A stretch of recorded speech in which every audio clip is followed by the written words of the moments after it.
Van തുറന്നേ. ആ ചോറുണ്ടില്ലല്ലോ. പോയി ചോറ് വിളമ്പച്ച്. ചോറുണ്ടില്ല. ആര് പറഞ്ഞു ചോറുണ്ടല്ലെന്ന്? ഞാനല്ലേ ചേട്ടന് വിളമ്പി തന്നെ. ഒന്ന് ഓർത്ത് നോക്കിയേ. നെയ്യും പുഴുക്കും ഒക്കെ കഞ്ഞിയിലിട്ട് ഇളക്കി ഇപ്പൊ കഴിച്ചു തോർക്കുന്നില്ലേ? ചോറുണ്ടില്ലല്ലോ. ചോറുണ്ടോ? ഉണ്ടല്ലെന്നൊക്കെ ചേട്ടന് വെറുതെ തോന്നുന്നതാ.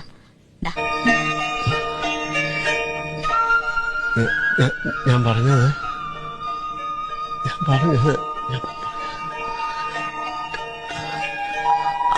അറിയത്തില്ല. മാറിപ്പോന്നുണ്ടോ? പറയുന്നത് മാറിപ്പോന്നുണ്ടോ?